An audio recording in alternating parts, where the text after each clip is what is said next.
Hello everyone, नमस्कार, जय हिंद। स्वागत है दोस्तों आपका ACI competition classes YouTube channel पे। दोस्तों, जैसा कि आप जानते हैं आरआरबी एनटीपीसी का पेपर चल रहा है कि होने वाला है ना।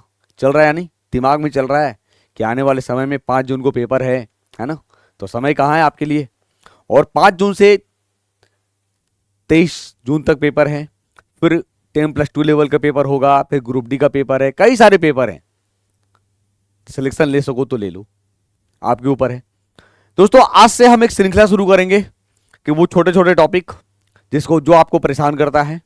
तो आज हम बात कर रहे हैं रीट की। अब जानते हैं 5 प्रकार का रीट होता है सर। 32 से सुप्रीम कोर्ट जारी करता है, 226 से हाई कोर्ट जारी करता है। लेकिन हम फंसते हैं, सवाल गलती होता है। तो आइए हम चर्चा करते हैं, देखते हैं कि आज जो रीट की कहानी है वो क्या है, क्या बनेगा सवाल, क्या क्या क्वेश्चन पूछा जा सकता है, कैसे क्वेश्चन बनेंगे। दोस्तों, रीट क्या है? संवैधानिक न्यायालयों द्वारा भारतीय संविधान के अनुच्छेद 32 और 226 के तहत नागरिकों के अधिकारों की रक्षा के लिए जारी किया गया एक विधिक आदेश है, जिसका अंग्रेजी के प्रोगेटिव रीट से किया गया है। रीट का मतलब होता है दोस्तों ऑर्डर, यानी आदेश। तो किसका आदेश? कोर्ट का आदेश। किसके प्रति? जो अधिकार मिला है उस अधिकार का वो प्रयोग नहीं करेगा या उससे बाहर जाकर करेगा तो कोर्ट पूछेगा। दोस्तों, रीट जारी करने का अधिकार सर्वोच्च न्यायालय को 32 से है। लेकिन मजे की बात है कि केवल मूल अधिकार में ही सुप्रीम कोर्ट जारी करती है रीट। तो क्या आपके दिमाग में चलता है सर, क्या हाईकोर्ट को रीट जारी करने का पावर ज्यादा है क्या? आप कहते हो जनरली सर हाईकोर्ट के पास 6 पावर है रीट जारी करने के, लेकिन छठा हम पूछते हैं तो समझ नहीं पाते हो, है ना। तो आइए समझते हैं, देखते हैं कि क्या है पावर सुप्रीम कोर्ट के पास, हाई कोर्ट के पास। दोस्तों, हाई कोर्ट 226 से रीट जारी करेगा। मूल अधिकारों और अन्य विधिक अधिकारों के परिवर्तन के लिए रीट जारी कर सकते हैं। बाबा साहब ने इसे संविधान की आत्मा कहा है। संवैधानिक उपचारों का अधिकार जो हम लोग देखते हैं फंडामेंटल राइट्स में। दोस्तों, 1950 से पहले रीट कौन जारी करता था? तो कलकत्ता, बंबई और मद्रास हाई कोर्ट रीट जारी करता था। संसद अनुच्छेद 32 के तहत अगर चाहे तो किसी अन्य न्यायालय को रीट जारी करने का अधिकार दे सकती है। अन्य न्यायालय का मतलब जिला न्यायालय। लेकिन अभी तक ऐसा कोई प्रावधान नहीं किया गया है, याद रखिएगा। अब दोस्तों, ये देखते हैं सर जो रीट है वो कितने प्रकार के रीट है, क्या है। 5 प्रकार के रीट है, हम जानते हैं। शुरुआत करते हैं बंदी प्रत्यक्षीकरण की, हैबियस कॉर्पस की। अब ये उद्देश्य क्यों जारी किया जाता है दोस्तों?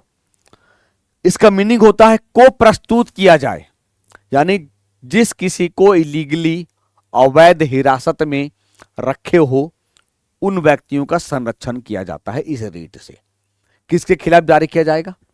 तो सार्वजनिक प्राधिकरण के खिलाफ और निजी के खिलाफ भी किया जाता है। यानी अगर कोई इलीगली तरीके से आप काम कहीं कर रहे हो, वो आपको डिटेन कर ले, तो प्राधिकरण या व्यक्ति जो विधि विरुद्ध हिरासत के लिए जिम्मेदार है। विधि विरुद्ध हिरासत के लिए मतलब जो कानूनन अगर आप पर वारंट है तो आपको गिरफ्तार किया ही जाएगा। अगर वारंट नहीं तो आपको गिरफ्तार नहीं किया जा सकता ना। दोस्तों, न्यायालय की भूमिका क्या है?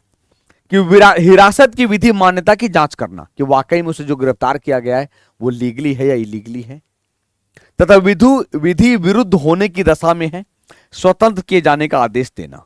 अगर मान लो कानून के खिलाफ है तो भैया रिहा करो उसे। किसके खिलाफ जारी नहीं किया जा सकता? अगर हिरासत विधि सम्मत है, अगर कानूनन आपको गिरफ्तार किया गया तो कैसे जारी करेगी कोर्ट? किसी न्यायालय या विधानमंडल की अवमानना के तहत, अगर मान लो आप न्यायालय या विधानमंडल की अवमानना करते हो, उनकी बात नहीं मानते हो, तब आपके फिर न्यायालय के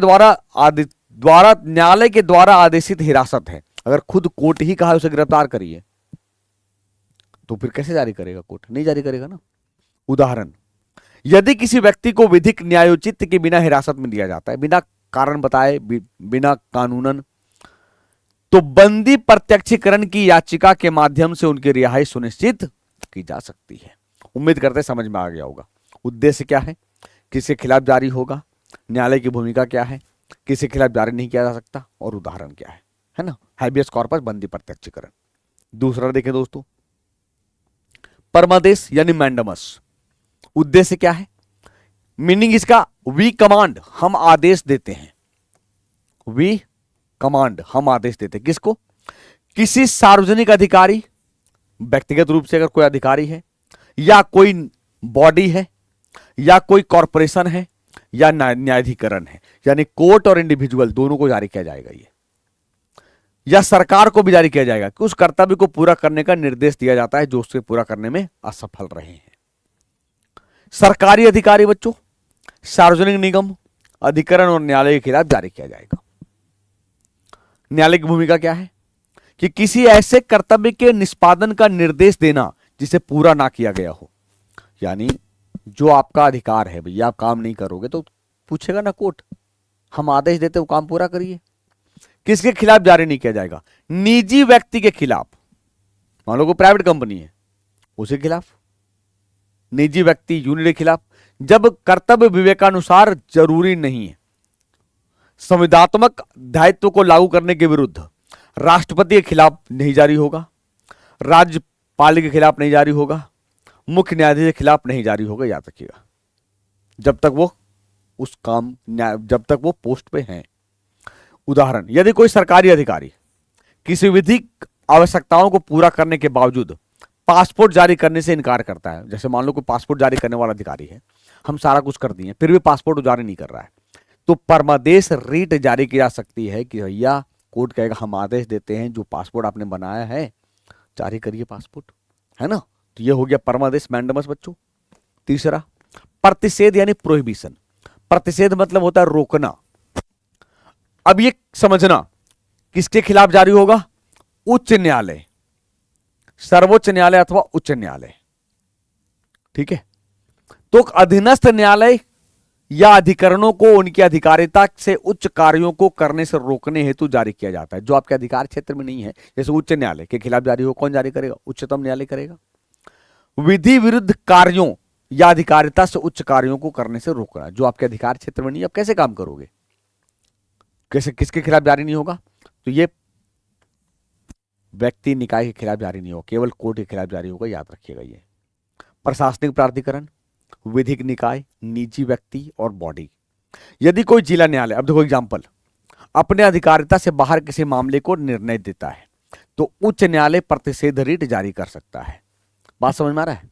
यानी उच्चतर न्यायालय जारी करेगा। उच्चतर न्यायालय बने कि डिस्ट्रिक्ट कोर्ट के खिलाफ उच्चतर कौन हो गया? हाई कोर्ट हो गया। हाई कोर्ट के खिलाफ उच्चतर कौन हो गया? सुप्रीम कोर्ट हो गया। बात समझ में आ रहा है? तो एक ऐसा रीट जो कोर्ट के खिलाफ ही जारी किया जा सकता है वो कौन है? प्रोहिबिशन है। याद रखिएगा, ठीक है। इसके बाद आते हैं सेट्योररी, उत्प्रेषण यानी सत्यापित करना, प्रमाणित किया जाना कि किसी मामले को स्थानांतरित करना या निचली अदालत या न्यायाधिकरण के अवैध या असंवैधानिक आदेश को रद्द करना। अब ये किसके खिलाफ जारी होगा? कोर्ट भी होगा और न्यायाधिकरण भी होगा, है ना। याद रखना बिल्कुल। तो न्यायिक या अर्ध न्यायिक निकाय, प्रशासनिक प्राधिकरण 1991 के सर्वोच्च न्यायालय के फैसले के बाद भूमिका क्या है न्यायालय की? अवैध या संवैधानिक आदेशों को रद्द करना या मामलों को स्थानांतरित करना, कि जो मामला आपने जो फैसला दिया है वो अगर अवैध है तो उसको रद्द किया जाएगा। किसके खिलाफ जारी किया जाएगा भाई? तो कोर्ट के खिलाफ। विधायी निकाय के खिलाफ जारी नहीं होगा, निजी के खिलाफ भी जारी नहीं होगा, व्यक्ति या संगठन के खिलाफ जारी नहीं होगा। एग्जाम्पल समझते हैं। यदि कोई न्यायाधिकरण प्राकृतिक न्याय का उल्लंघन करते हुए कोई गैर कानूनी आदेश पारित कर दे तो उच्च न्यायालय उत्प्रेषण का आदेश उपयोग करके उसे रद्द कर सकता है। याद रखिएगा। तो दो रीट जो कोर्ट के खिलाफ जारी होगा, प्रोहिबिशन और उत्प्रेषण, ठीक है दोस्तों। अब आते हैं पांचवा, क्यो वारंटो, अधिकार परीक्षा। आपका अधिकार क्या है? What is your authority? मतलब ऐसे व्यक्ति द्वारा किसी सार्वजनिक कार्यालय या अवैध कब्जे को रोकता है जो उस कार्यालय को धारण करने का अधिकार नहीं है, हकदार नहीं है। जो आपके अधिकार क्षेत्र में नहीं है, आप काम कैसे करोगे? वही तो है। किसके खिलाफ जारी होगा? कोई भी व्यक्ति जो गलत तरीके से किसी महत्वपूर्ण सार्वजनिक पद पर आसीन है उसके खिलाफ, है ना। किसके खिलाफ जारी नहीं होगा? न्यायालय की भूमिका क्या है? तो सार्वजनिक कार्यालयों पर अवैध कब्जे को चुनौती दी गई है। किसके खिलाफ जारी नहीं होगा? निजी कार्यालय के खिलाफ जारी नहीं होगा, मंत्री स्तरीय कार्यालय के खिलाफ जारी नहीं होगा। जैसे एग्जाम्पल समझते हैं।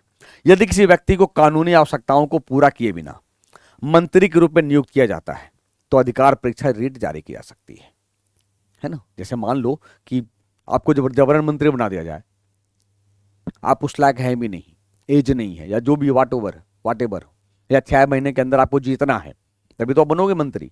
मान लो मंत्री बन गए, 6 महीने के अंदर आप ना राज्यसभा का मेंबर बने, ना लोकसभा से जीत के गए, तो खत्म हो जाएगा मामला, है ना। अब दोस्तों ये तो था 5 रीट। अब देखते हैं हाईकोर्ट का पावर ज्यादा है क्या कि सुप्रीम कोर्ट का। परिवर्तन का दायरा क्या है।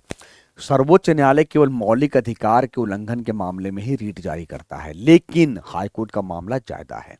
मौलिक अधिकार के अलावा अन्य कानूनी अधिकारों के मामले में भी रीट जारी कर सकते हैं उच्चतम न्यायालय, उच्च न्यायालय, हाईकोर्ट। इसीलिए हम सोचते हैं कि 6 रीट इसके पास है, तो 5 तो जनरली है, एक छठा ये हो जाता है। दोस्तों अधिकार क्षेत्र सर्वोच्च न्यायालय की बात करें तो संपूर्ण भारत में रीट जारी कर सकता है, लेकिन हाईकोर्ट केवल अपने प्रादेशिक क्षेत्राधिकार में। जैसे आप सबसे अच्छा एग्जांपल ले लो, वेस्ट बंगाल हाईकोर्ट, तो अंडमान निकोबार में भी करेगा क्योंकि वही तो जाएगा, है ना। तो अंत के रीट जारी करेगा सिवाय तब जब वाद का कारण उसके क्षेत्राधिकार के अंतर्गत उत्पन्न हो। ठीक है दोस्तों, अधिकार की प्रकृति क्या है। रीट अधिकारिता स्वयं एक मौलिक अधिकार है, अनुच्छेद 32 जो हम देखते हैं, इसलिए न्यायालय इसका प्रयोग करने से इनकार नहीं कर सकता।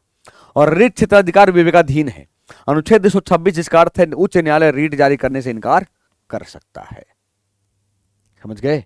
इसीलिए मौलिक अधिकार कहां देखते हैं, हम देखते हैं 32 में। उम्मीद करते हैं चीजें समझ में आ रहा होगा। दोस्तों ये जानकारी कैसे लगे हमें कमेंट करके जरूर बताइएगा।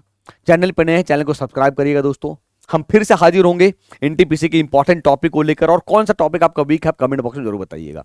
और मेरी क्लास करंट अफेयर्स के लिए सुबह 8 बजे आप जरूर जुड़िए, जिसमें हम 2024 के ईयरली करंट अफेयर्स करा रहे हैं, और शाम के 7 बजे static GK with PYQ। Thank you so much.